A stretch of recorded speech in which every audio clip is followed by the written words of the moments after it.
धुळे जिल्ह्यातल्या शिरपूर तालुक्यातल्या अत्रे बुद्रुक गावचे संतोष कलाल गेल्या काही वर्षांपासून अजित सीड्सचं कापूस बियाणं वापरतात। कमी खर्चात जादा उत्पादन घेण्यातही त्यांना यश मिळाले। एकरी 14 क्विंटल पर्यंत त्यांना कापूस उत्पादन घेण्यात यश मिळाले। त्यांचे कापूस शेतीचे अनुभव जाणून घेण्यासाठी आज आपण धुळे जिल्ह्यात जाणार आहोत। धुळे जिल्ह्यातल्या शिरपूर तालुक्यातल्या अत्रे बुद्रुक गावात संतोष कलाल यांची कोरडवाहू शेती आहे। गेल्या 10 वर्षांपासून ते कापसाची शेती करतायत। अजितचं बियाणं वापरल्यानं त्यांना रासायनिक निविष्ठांचा देखील कमीत कमी वापर करावा लागतोय असा त्यांचा अनुभव आहे। अजित 199 याला मी 20 ते 25 दिवसांना झाल्यावर 15-15 एकरी 3 बॅगा, 1 बॅग पोटॅश, 1 बॅग युरिया या पद्धतीने डोस दिला आहे।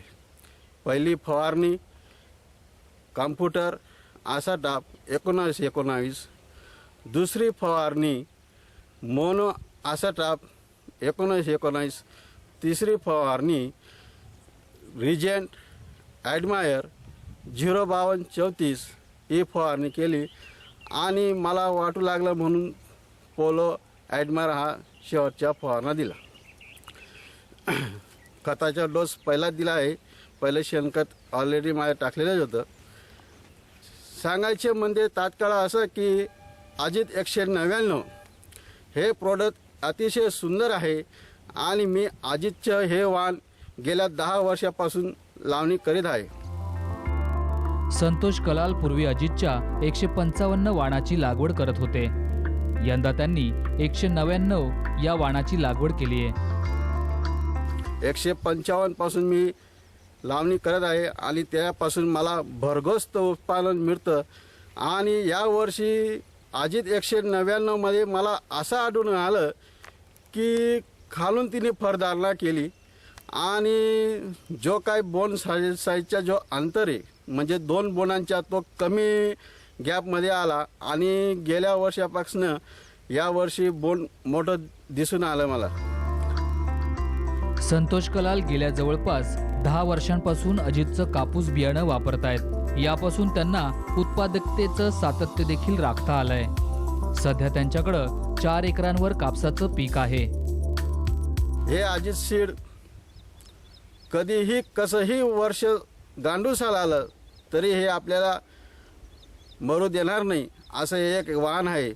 म्हणजे त्याच्यात थोडक्यात सांगायचे असं की याच्यावर जो काही किडीचा अटॅक आहे तो अतिशय कमी प्रमाणात येतो आणि त्याच्या पानाला लव असल्यामुळे कापसाला कधी आपण 15 ते 20 दिवस नंतरही फवारणीचा गॅप पडला काही अडचणीमुळे तरीसुद्धा ती आपल्याला आकर्षित करते।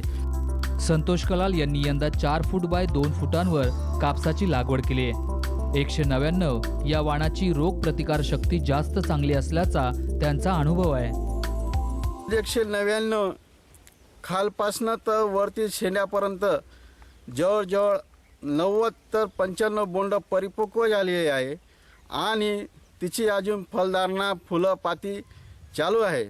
जवळजवळ ती एंडिंगपर्यंत 125 ते 130 बोंडापर्यंत पोचू शकेल आणि जे मनाला आपल्याला जे समाधानकारक जे काही उत्पन्न लागणार आहे ते हे वाण देऊ शकते। कलाल यांच्या शेतात कापसाला 90 ते 95 बोंड लगडले आहेत। आणखी फुलं लगडतायत। प्रति एकरी त्यांना किमान 13 ते 14 क्विंटल कापसाचं उत्पादन मिळेल असा विश्वास आहे। अजितमुळे हा विश्वास सार्थ होईल अशी अपेक्षा आहे।